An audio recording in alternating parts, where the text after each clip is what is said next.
Job లేక ఇబ్బంది పడుతున్నారా? అయితే మెడికల్ కోడింగ్ మీకు మంచి ఆప్షన్. వెంటనే కాల్ చేసి కోర్సులో జాయిన్ అవ్వండి. అమరావతి ఊపిరి పీల్చుకునే మాట ఎట్టకేలకు ఈ రోజు వినబడింది.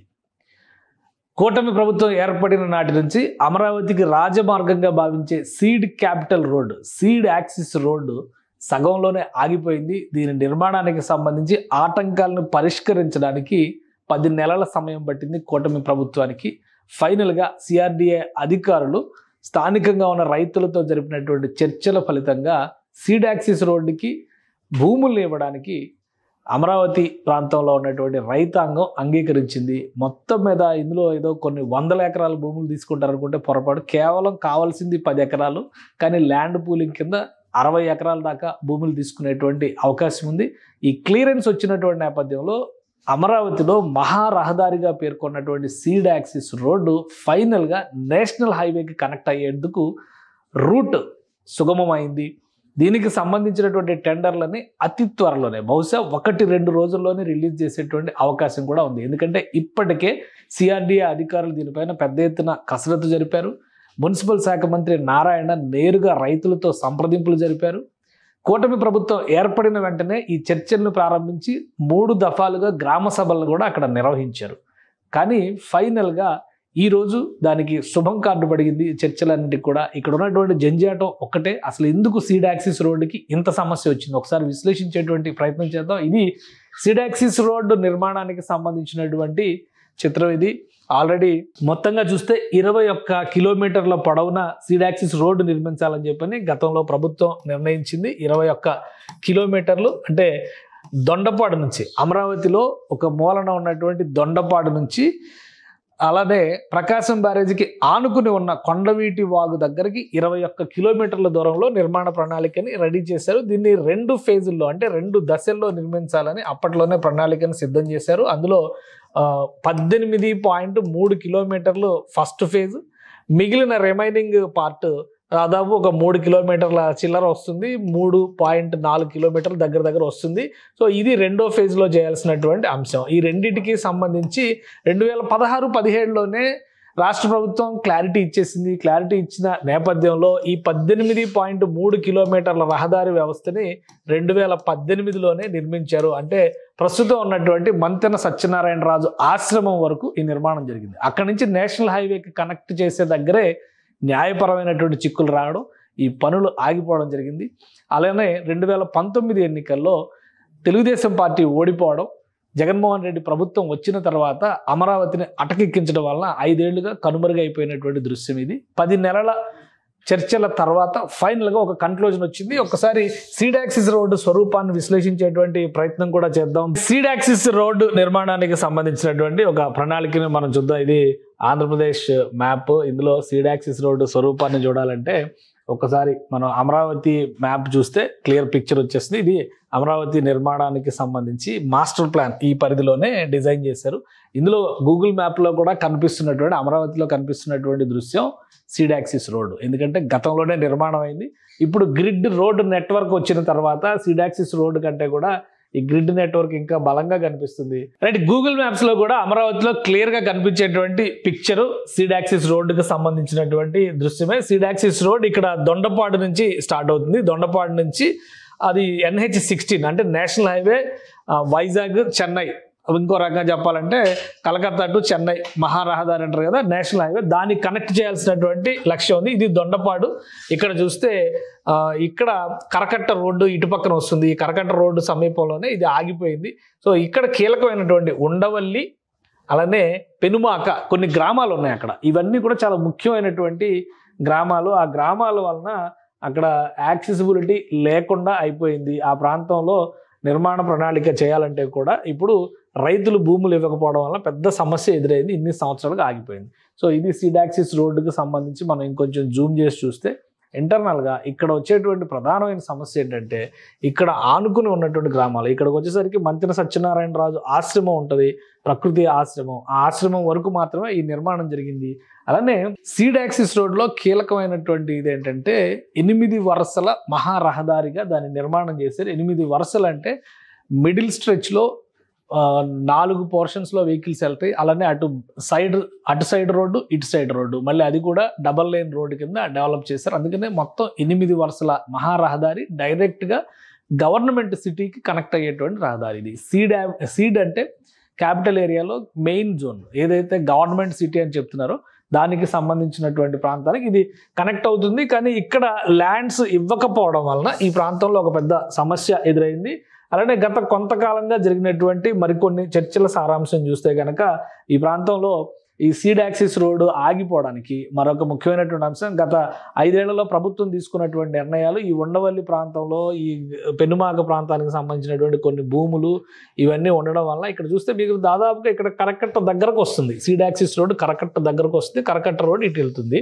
So Amaravati grid road system, road నెట్వర్క్ను ఒక్కసారి పరిశీలించి చూస్తే సీడ్ యాక్సిస్ రోడ్ అంటే వేరే ఏది కాదు, E3 రహదారి. అంటే ఈస్ట్ వైపు వెళ్ళేటువంటి దారులన్నింటికి E1, E2, E3 అని పెట్టారు. అందులో E3 రహదారి సీడ్ యాక్సిస్ రోడ్డుగా చెప్తున్నారు. ఇది E3 రహదారి, దీన్నే సీడ్ యాక్సిస్ రోడ్. ఇది మిగతా రహదారుల కంటే కూడా ఇది భారీ నిర్మాణంగా దీన్ని చేసుకుంటూ వచ్చారు. సో ఈ లైన్ మనం అబ్జర్వ్ చేసి చూస్తే కనుక ఇది ఇలా వచ్చి ఇలా టర్న్ అయ్యి నేషనల్ హైవేకి ఇలా కనెక్ట్ అవ్వాలి. తాడేపల్లి దగ్గర అక్కడే పనులు ఆగిపోయినాయి. అలానే ఇప్పుడు తీసుకున్నటువంటి నిర్ణయం ఫలితంగా రాష్ట్రంలో ఒక కీలకమైనటువంటి అడుగు పడింది ముందుకని అనుకోవచ్చు. ఇక్కడ కావాల్సినటువంటి భూములు, ఈ నిర్మాణానికి సంబంధించి కావాల్సినటువంటి భూములు కేవలం 10 ఎకరాల నుంచి 10 నుంచి 20 ఎకరాలు సేకరిస్తే సరిపోతుందని చెప్పని అధికార యంత్రాంగం చెప్పారు. అయితే ల్యాండ్ పూలింగ్ పద్ధతిలో మాత్రమే రైతులు భూములు ఇవ్వడానికి సంసిద్ధత వ్యక్తం చేస్తారు. ల్యాండ్ పూలింగ్ పద్ధతిలో ఏంటంటే భూములు తీసుకుని వాటిని అభివృద్ధి చేసి డెవలప్ చేసినటువంటి ప్లాట్లు, రిటర్నబుల్ ప్లాట్స్ అనేది కూడా చాలా ముఖ్యమైనటువంటి పాత్ర పోషించే అంశం ల్యాండ్ పూలింగ్ సిస్టంలో. సో దీన్ని దృష్టిలో పెట్టుకొని ఇక్కడ వీళ్ళు చేసినటువంటి ప్రధానమైన డిమాండ్, రైతులు చేసినటువంటి ప్రధానమైన డిమాండ్ ఏంటంటే ఈ వెలగపూడి ఈ ప్రాంతంలో ఉన్నంతా కూడా ఇది కోర్ క్యాపిటల్ ఏరియాగా చెప్తున్నటువంటి ప్రాంతం అంతా కూడా వాస్తవానికి నేషనల్ హైవేకి చాలా దూరంలో ఉన్నటువంటి ప్రదేశం. కాబట్టి ఇక్కడ 1 ఎకరా భూమి తీసుకుంటే 1400 గజాల రిటర్నబుల్ ప్లాట్స్ ప్రభుత్వం ఇచ్చింది. అంటే 1 ఎకరానికి 1400 గజాలు సంబంధించినటువంటి ప్లాటు, అందులో 1000 ఎకరాలు రెసిడెన్షియల్, 400 ఎకరాలు కమర్షియల్ అలా విభజించి రాష్ట్ర ప్రభుత్వం అప్పట్లో ఇచ్చింది. అయితే ఇవి నేషనల్ హైవేకి అతి సమీపంలో ఉన్నటువంటి ప్రాంతం కాదు, ఇది నేషనల్ హైవే. ఇది మొత్తం కూడా రోడ్, ఇది NH 544. అలానే ఈ మధ్యలో తాడేపల్లి ఇదంతా కూడా డెవలప్ అవుతుంది. ఇక్కడ కొండలు గుట్టలు ఉన్నటువంటి పరిస్థితి ఉంది. ఇది నేషనల్ హైవేకి సంబంధించింది. సో అందుకని ఈ నేషనల్ హైవేకి దగ్గరగా ఉంది కాబట్టి ఎకరాకి 2000 గజాలు ఇవ్వాలనేటువంటి డిమాండ్ని ఇక్కడ ఉన్నటువంటి రైతులు చేశారు. అలానే దీనిలో కొన్ని లీగల్ ఇష్యూస్ కూడా ఉన్నాయి. కొంతమంది వైసీపీ ప్రేరేపిత నాయకులు, ప్రజలు, కార్యకర్తలు అక్కడ ఉండడం, అప్పటి ఎమ్మెల్యే మంగళగిరి ఎమ్మెల్యే ఆళ్ల రామకృష్ణారెడ్డి ఆధ్వర్యంలో సీడ్ యాక్సిస్ రోడ్డుకి అమరావతి భూముల సేకరణ పైన కేసులు వేయడంతో ఈ పనులు ఆగిపోయినాయి. సో 2018 నాటికి సీడ్ యాక్సిస్ రోడ్ కంప్లీట్ అయినప్పటికి కూడా ఈ 4 కిలోమీటర్ల స్ట్రెచ్ అంటే నేషనల్ హైవేకి కనెక్ట్ అయ్యేటువంటి భాగం మాత్రం కంప్లీట్ కాలేదు. సో దీనిని అడ్వాంటేజ్గా తీసుకుని గత ప్రభుత్వం, వైసీపీ ప్రభుత్వం చేసినటువంటి మరొక అంశం ఏంటంటే ఈ సీడ్ యాక్సిస్ రోడ్డుకి అడ్డంగా ఉన్నటువంటి ఇరిగేషన్ ల్యాండ్ని తీసుకుని వైసీపీ రాష్ట్ర పార్టీ కార్యాలయాన్ని కడతాం అక్కడ అని చెప్పి ఒక నిర్మాణం కూడా చేశారు. కూటమి ప్రభుత్వం ఏర్పడిన వెంటనే ఆ నిర్మాణాలని కూలగొట్టారు. దానికి సంబంధించి కోర్టులో కేసులు నడుస్తున్నాయి. ఎందుకంటే ఇది ఇరిగేషన్ కిందకు వచ్చేటువంటి ల్యాండ్, ఇరిగేషన్ డిపార్ట్మెంట్ పరిధిలో ఉండేటువంటి ల్యాండ్, ఎలాంటి అనుమతులు లేకుండా వైఎస్ఆర్సీపీ నాయకులు ఇక్కడ పార్టీ ఆఫీస్ నిర్మాణం చేశారు. గుంటూరు జిల్లా పార్టీ ఆఫీస్ నిర్మాణం చేశారు. అందుకని చెప్పని దాన్ని అప్పట్లోనే కూటమి నాయకత్వం కూల్చేసింది. సో ఆ లీగల్ ఆస్పెక్ట్ ఒకవైపు, ఇంకోవైపు రైతులతో సంప్రదింపులు ఇవన్నీ జరిగిన తర్వాత ఈరోజు వచ్చినటువంటి ఫైనల్ కన్క్లూజన్తో ఇక్కడ నేషనల్ హైవేకి కనెక్ట్ చేసేటువంటి ప్రక్రియ ఇక ముందుకు సాగుతుంది. అప్పట్లోనే 230 కోట్ల రూపాయలతో ఈ పనులు ప్రారంభించారు. ఇప్పుడు అంటే మొత్తం ఆ పనులన్నీ పూర్తయినాయి కాబట్టి కేవలం ఈ 4 కిలోమీటర్ల స్ట్రెచ్కి సంబంధించి ఇప్పుడు ఒక ప్రణాళికని రాష్ట్ర ప్రభుత్వం సిద్ధం చేసింది. టెండర్స్ రిలీజ్ చేయడానికి ఏపీసీఆర్డీఏకి క్లియరెన్స్ కూడా ఇచ్చేసేటువంటి అవకాశం ఉంది. బహుశా ప్రధానమంత్రి నరేంద్ర మోడీ టూర్ లోపు ఇవి క్లియర్ అవుతాయా లేదా, ఎందుకంటే టెండర్స్ ఫ్లోట్ చేసిన తర్వాత కనీసం 15 రోజుల సమయం ఇవ్వాల్సినటువంటి పరిస్థితి ఉంటుంది. కాబట్టి ఆ టెక్నికాలిటీస్ అన్ని కూడా ఒకసారి స్టడీ చేసి టెండర్స్ రిలీజ్ చేస్తారనేటువంటి సమాచారం వస్తుంది. ఆ తర్వాత ఇంకొకటి కీలకమైనటువంటి అంశం ఏంటంటే సీడ్ యాక్సిస్ రోడ్ని ఏ విధంగా కనెక్ట్ చేస్తారు. ఎందుకంటే ఈ ప్రాంతంలో ఇది ప్రకాశం బ్యారేజ్, అంటే కృష్ణా నది పైనుంచి కట్టినటువంటి ప్రకాశం బ్యారేజ్, ఇటువైపు విజయవాడ నగరం ఉంది. విజయవాడ నగరంలోకి వెళ్ళేటువంటి మార్గం ఈ 3 కిలోమీటర్లు, దాదాపు 2.5 కిలోమీటర్ల డిస్టెన్స్ విజయవాడ నగరానికి కనెక్ట్ అయ్యి వెళ్ళేటువంటి మార్గం, ఇక్కడ నుంచి తీసుకొచ్చేటువంటి మార్గం నేషనల్ హైవే కనెక్ట్ అయ్యేటువంటి మార్గం. సో ఈ ప్రాంతంలో అంటే ఇక్కడ నేషనల్ హైవే కనెక్ట్ అయ్యేటువంటి సందర్భంలో ఇక్కడ 2 ఫ్లైఓవర్ ఇక్కడ ఒక ఫ్లైఓవర్ నిర్మాణం జరిగేటువంటి అవకాశం ఉంది. దానికి సంబంధించి ఒక భారీ ట్రంపెట్ జంక్షన్ కూడా అక్కడ ఏర్పడుతుంది. ఎందుకంటే ఇది వారధి అంటారు, కృష్ణానది పైన కట్టినటువంటి కనకదుర్గ వారధి. ఇది గుంటూరు వైపు నుంచి వచ్చేటువంటి వాహనాలు నేషనల్ హైవే కనెక్ట్ అయ్యేటువంటి ప్రాంతం. సో ఇక్కడ ఈ వారధి దగ్గర ఒక ట్రంపెట్ జంక్షన్, భారీ జంక్షన్ వస్తుంది. ఇదంతా కూడా అమరావతిలోకి విజయవాడ నగరంలోంచి వెళ్ళడానికి కావాల్సినటువంటి యాక్సెసిబిలిటీని చాలా మరింత సులువు చేస్తుంది. అలానే నేషనల్ హైవేతో కనెక్ట్ చేయడానికి ఈ problem, seed axis road problem solve అవ్వలేదనేటువంటి ఉద్దేశంతో E13, E15 రహదారుల్ని national highway connect చేయడం, అది మంగళగిరి అవతల వచ్చేటువంటి రహదారులు, వాటికి కూడా టెండర్లను క్లియర్ చేసింది రాష్ట్ర ప్రభుత్వం. అందుకనే APCRDA దీనికి సంబంధించినటువంటి టెండర్ల ప్రణాళికను కూడా అనౌన్స్ చేసింది. సో ఇక్కడ చూస్తే కనుక ఇది ట్రంపెట్ జంక్షన్, అక్కడ రాబోయేటువంటి ట్రంపెట్ జంక్షన్. ఒకసారి ఈ మోడల్ని చూస్తే మీకు అర్థమవుతుంది. ఎందుకంటే ఇది అమరావతి నుంచి వచ్చేటువంటి మార్గం, ఇది అమరావతి పైనుంచి వచ్చేటువంటి మార్గం. ఇక్కడ ట్రంపెట్ జంక్షన్ అనేది నేషనల్ హైవే ఇక్కడ కనిపిస్తుంది. ఇది నేషనల్ హైవే 16.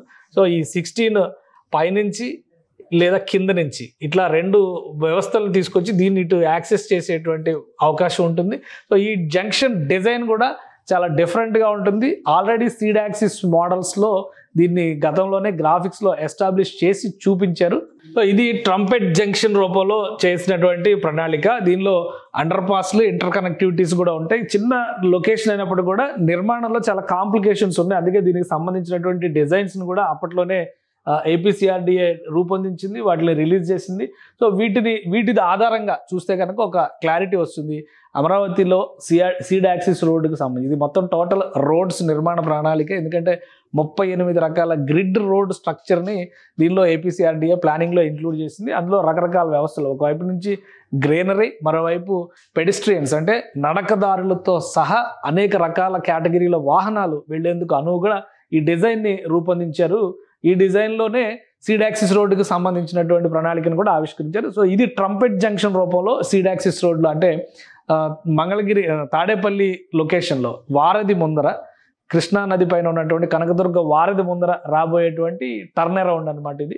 సో ఇది సీడ్ యాక్సిస్ రోడ్లో చాలా కీలకమైనటువంటి భాగం అవుతుంది. ఈ నిర్మాణ ప్రణాళికలో ఉన్న కాంప్లికేషన్స్ని దృష్టిలో ఉంచుకునే రాష్ట్ర ప్రభుత్వం దీన్ని ఇప్పటివరకు పెండింగ్లో పెట్టింది. అందుకే 2 ఫేజులుగా తీసుకుంది. 18.3 కిలోమీటర్లు ఒక ఫేజ్గా తీసుకుంది. కేవలం చివరి 4 కిలోమీటర్లు మాత్రమే రెండో ఫేజ్గా తీసుకుంది. ఆ రెండో ఫేజే ల్యాండ్ అవైలబిలిటీ లేక రకరకాల కేసుల రూపంలో ఆగిపోయింది. ఫైనల్గా ఈ నిరీక్షణకి ఒక ముగింపు పలికినటువంటి పరిస్థితి. ఆ రైతులు చెప్పినటువంటి కండిషన్స్ని రాష్ట్ర ప్రభుత్వం అంగీకరించడం, వీలైనంత వేగంగా నేషనల్ హైవేకి కనెక్ట్ చేయడం అనేది ఒక సంకల్పంగా రాష్ట్ర ప్రభుత్వం పెట్టుకుంది. కాబట్టి సీడ్ యాక్సిస్ రోడ్డుకి సంబంధించినటువంటి జంజాటం మొత్తం కూడా సమసిపోయినట్టే భావించవచ్చు. టెండర్లు రిలీజ్ అయిన తర్వాత వీలైనంత వేగంగా ఈ పనిని ప్రారంభించేందుకు ప్రణాళికలను సిద్ధం చేస్తుంది. 1.5 నుంచి 2 ఏళ్లలో ఈ రోడ్డుని నేషనల్ హైవేతో కనెక్ట్ చేసే దిశగా ఆంధ్రప్రదేశ్ ప్రభుత్వం అడుగులు వేస్తుంది. సుమన్ టీవీలో మీ పర్సనల్ అండ్ బిజినెస్ ప్రమోషన్స్ కోసం కింది నెంబర్కి కాంటాక్ట్ చేయండి.